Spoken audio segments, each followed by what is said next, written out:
ग्वालियर से हमें अंकित का मेल आया। अंकित के पिताजी ग्वालियर में पत्थरों की खदान में काम करते हैं। लंबे समय से उन्हें खांसी हो रही थी, तो अंकित के पिता ने नॉर्मल खांसी वाली दवा ले ली, ये सोचकर कि शायद ही मौसम बदलने के साथ होने वाली खांसी है। पहले तो उन्हें आराम लगा, लेकिन उन्हें दोबारा से खांसी शुरू हो गई। इस बार की खांसी पहले से ज्यादा गंभीर थी, क्योंकि उन्हें खांसते वक्त गले और सीने में दर्द हो रहा था। तकलीफ और बढ़ने पर वो डॉक्टर के पास पहुंचे, जहां डॉक्टर ने जांच के बाद बताया कि खदान में काम करने के दौरान उनके फेफड़ों में काफ़ी ज़्यादा डस्ट चली गई है। इस वजह से उन्हें न्यूमोकोनियोसिस नाम की समस्या हो गई है। अब अंकित चाहते हैं कि हम अपने शो पर इस समस्या के बारे में बात करें। तो न्यूमोकोनियोसिस क्या है और इसका इलाज क्या है, ये जानने के लिए हमने डॉक्टर से बात की। सुनिए उन्होंने क्या बताया।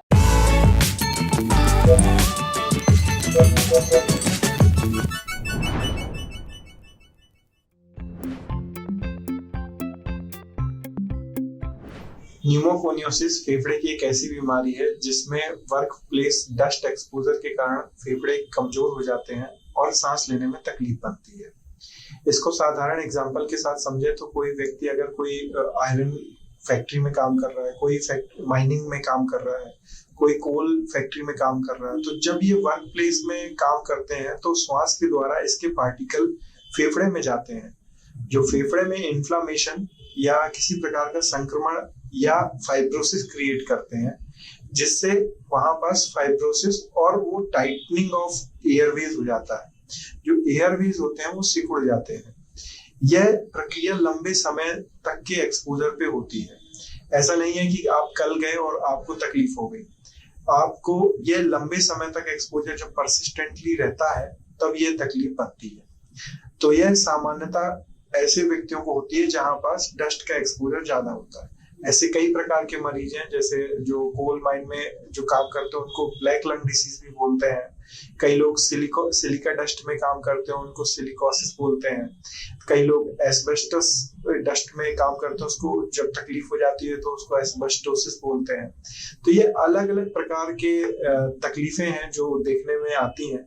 जो पेशेंट जो काम कर रहे होते हैं संगमरमर की फैक्ट्रियों में या ग्रेनाइट की फैक्ट्रियों में, उनको भी ये तकलीफ देखी जाती है। इसके लक्षण सांस में तकलीफ, सांस लेने में खांसी आना, खांसी के साथ बलगम आना, इसमें बार बार फेफड़े के इन्फेक्शन होते रहना, और यही बेसिक इसके लक्षण हैं। अगर मान लीजिए आपको ये तकलीफ बन गई है तो इसका इलाज नहीं है, और इसकी जांच सीटी स्कैन या एक्सरे द्वारा होती है। इसका इलाज ना होने के कारण बस सिम्टोमेटिक इलाज दिया जा सकता है। अगर किसी को सांस फूल रही है तो सांस का इलाज दिया जाएगा, किसी को खांसी आ रही है तो उसको खांसी का इलाज दिया जाएगा। अगर डिसीज बढ़ जाती है तो हो सकता है लंग ट्रांसप्लांटेशन के लिए भी आपके डॉक्टर आपको समझाएंगे। बचाव बड़ा सिंपल है। अगर आप किसी भी डस्ट एक्सपोजर में काम करते हैं तो आप मास्क लगा के काम करें।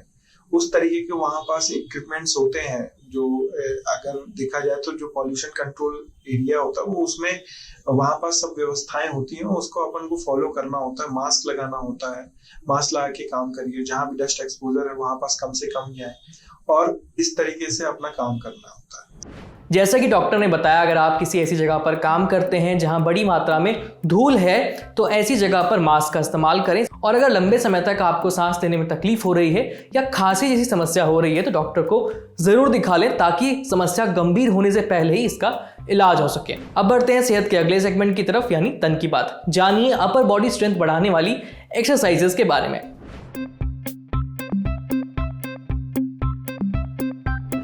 रोजाना के काम करने के लिए और अच्छे पोस्चर के लिए आपकी अपर बॉडी की मजबूती जरूरी है। अपर बॉडी का मतलब है कंधे, बाजू, छाती, पेट यानी कोर।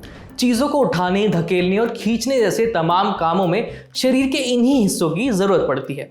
यही नहीं, अगर आपकी अपर बॉडी मजबूत होगी तो आपका बैलेंस भी अच्छा रहेगा और फिजिकल एक्टिविटी करते समय कंधे, पीठ और कमर में किसी तरह का स्ट्रेन नहीं आएगा। Celebrity fitness trainer Mickey Mehta upper body के लिए कुछ ऐसी आसान मगर असरदार एक्सरसाइज के बारे में बात कर रहे हैं।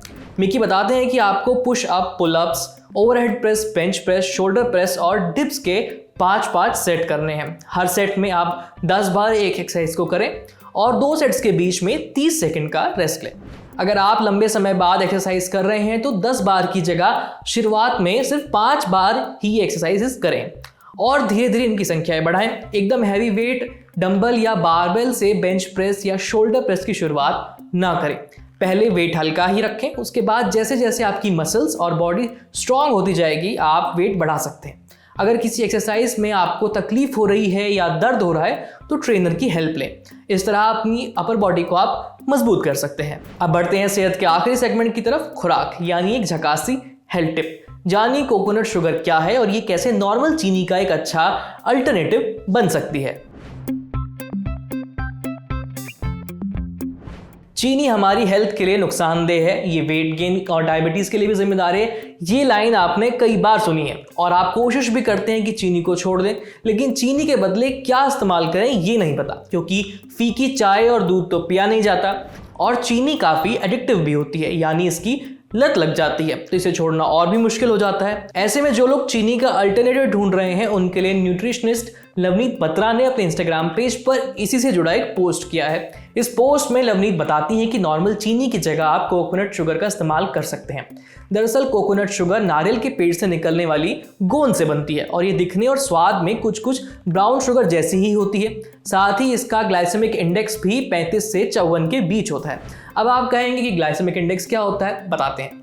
ग्लाइसेमिक इंडेक्स से ये बताता है कि किस खाने से ब्लड शुगर कितना ज्यादा बढ़ती है। इसकी रीडिंग 0 से 100 तक होती है और 55 नॉर्मल होता है, यानी जिन चीजों का ग्लाइसेमिक इंडेक्स 55 से नीचे है वो डायबिटिक मरीजों के लिए खाने में बिल्कुल सेफ है। वहीं चीनी का ग्लाइसेमिक इंडेक्स 60 है, इसलिए डायबिटिक मरीजों को चीनी से परहेज करने के लिए कहा जाता है। यही नहीं, कोकोनट शुगर में थोड़ा सा इंसुलिन भी पाया जाता है, इस वजह से खाने के बाद ब्लड शुगर को एकदम से बढ़ने से भी रोकती है। नॉर्मल चीनी में ज्यादा फ्रक्टोज होता है जो आसानी से डाइजेस्ट नहीं हो पाता और फैट बढ़ाता है। यही नहीं, कोकोनट शुगर में फ्रक्टोज की मात्रा केवल 10 से 20% होती है।